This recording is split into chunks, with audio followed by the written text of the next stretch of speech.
A'udzubillahi minasyaitonirrajim. Bismillahirrahmanirrahim. Assalamualaikum warahmatullahi wabarakatuh. Alhamdulillahirabbil alamin. Hamdan katsiran kama amara. Asyhadu an la ilaha illallah wa asyhadu anna Muhammadar Rasulullah. Allahumma shalli wa sallim wa barik ala sayyidina Muhammad wa ala alihi sayyidina Muhammad. Dalam membahas para penakluk, kita akan mengungkapkan sejarah kepahlawanan sang penakluk, yaitu Hasyim bin Utbah bin Abi Waqqas Az-Zuhri. Ketika kita mendengar nama Abi Waqqas, tentu kita tahu bahwa orang itu berasal dari Bani Zuhrah. Kita pun akan teringat kepada Sa'ad bin Abi Waqqas, sang penakluk Irak, Hasyim bin Utbah bin Abi Waqqas, yang juga dari Bani Zuhrah adalah keponakan Sa'ad bin Abi Waqqas radhiyallahu anhu. Di masa jahiliyah, Bani Zuhrah tidak terlalu memusuhi Nabi SAW dan Islam. Misalnya pada masa Perang Badar, Bani Zuhrah yang ikut berangkat bersama suku-suku Quraisy lainnya untuk memerangi Rasulullah akhirnya memilih untuk kembali pulang sebelum perang berkecamuk. Jadi satu-satunya suku Quraisy yang tidak turut dalam Perang Badar dalam kubu Quraisy adalah Bani Zuhrah. Hasyim masuk Islam pada masa penaklukan kota Mekah. Karena itu ia tergolong kelompok orang-orang yang diberi kebebasan. Ia turut serta di dalam perang Hunain bersama orang-orang Quraisy yang baru masuk Islam. Jadi, Hasyim termasuk dalam golongan sahabat Rasulullah SAW. Ia juga memperoleh kehormatan bisa berjihad di bawah kepemimpinan Rambi SAW. Seperti anggota suku yang lain, Hasyim juga tak mau ikut-ikutan memerangi Nabi SAW secara langsung sesudah perang Badar. Ada alasan penting yang mendasari sikapnya itu, yaitu jalinan silaturahim yang suci. Bani Zuhrah sangat memahami pribadi Nabi SAW. Sebab itu, ibu Nabi berasal dari Bani Zuhrah, yaitu Aminah binti Wahab. Juga karena Sa'ad bin Abi Waqqas yang juga merupakan lelaki paling populer dan paling disayangi warga Bani Zuhrah ketika itu sudah masuk Islam sejak awal. As-sabiqunal awalun. Sikap Bani Zuhrah yang memancarkan budi pekerti yang jernih dan pikiran sehat itu dapat membimbing mereka ke arah yang benar. Semoga Allah berkenan meridhoi Hasyim bin Utbah Az-Zuhri, salah satu pahlawan besar dalam sejarah Islam, sebagai salah seorang lelaki Bani Zuhrah yang luhur.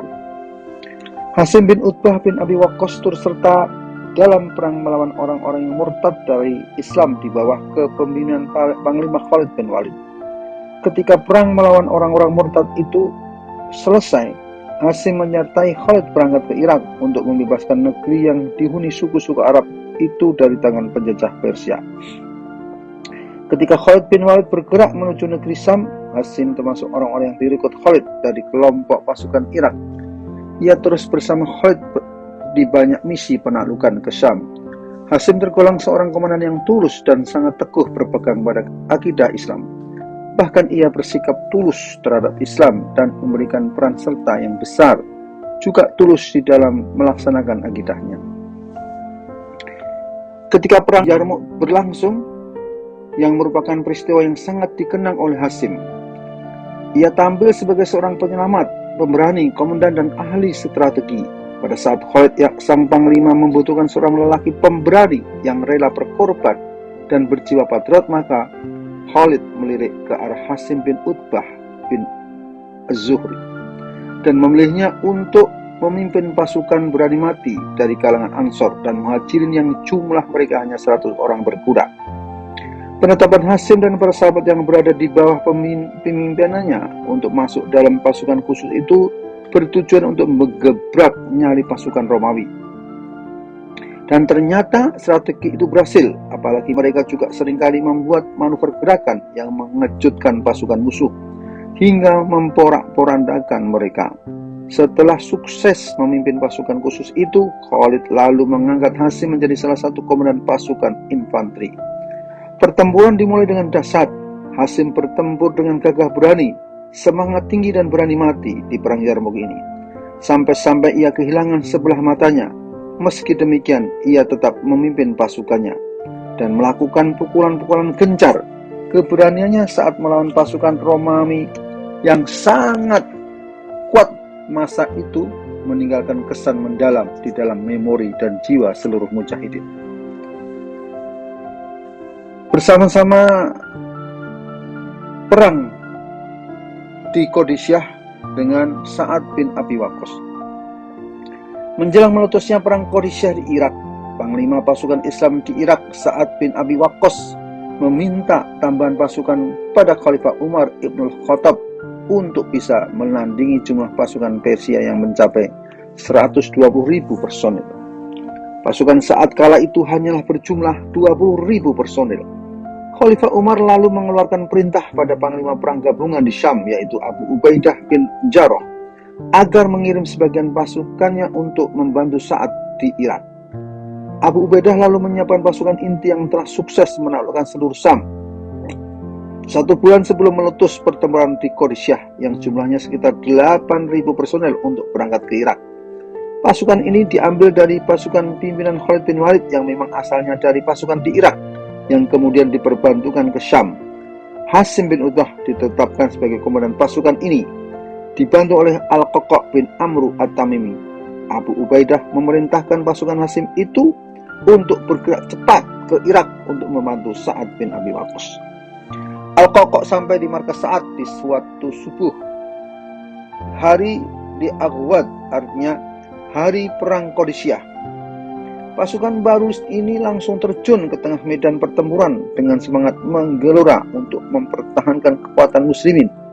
Pada hari ketiga perang ini yang disebut dengan Hari Amas, Hasim dan pasukannya bertemu dengan pasukan Al-Qaqa. Ia lalu bagi-bagi pasukannya dan memerintahkan mereka agar berangkat bersusul-susulan. Satu kelompok baru berangkat setelah kelompok yang lain hilang dari pandangan. Hasim berangkat memimpin kelompok pertama sampai dapat bergabung di tengah medan perang. Ia bertakbir dan bertakbir pula lah muslimin. Hasim melakukan tekanan seraya melemparkan anak panahnya ke arah musuh sehingga mencapai sungai. Kemudian ia berbalik lagi dan mengulang tindakannya. Tidak ada seorang pun yang bisa menghadangnya. Sungguh perang yang telah dilakukan oleh pasukan Hasim telah meninggalkan kesan mendalam dan pengaruh besar dalam memenangkan pasukan muslimin atas bala tentara Persia di Qadisiyah yang dahsyat itu. Ia termasuk salah satu tiang penopang penaklukan dan kemenangan besar atas Persia. Ketika di Madain, pertempuran Qadisiyah berakhir dengan kemenangan mutlak di tangan pasukan muslimin. Panglima Sa'ad bin Abi Waqqas tetap tinggal di Qadisiyah selama 2 bulan berikutnya untuk mengistirahatkan pasukannya, sekaligus untuk mengkonsolidasi. Tetapi kemenangan di Qadisiyah hanyalah sebuah awal untuk selanjutnya akan ada penyempurnaan kemenangan. Itu tidak diragukan lagi. Arah pemikiran Sa'ad bin Abi Waqqas adalah hendak menaklukkan Madain, ibu kota Persia tempat Kaisar Persia bertahta.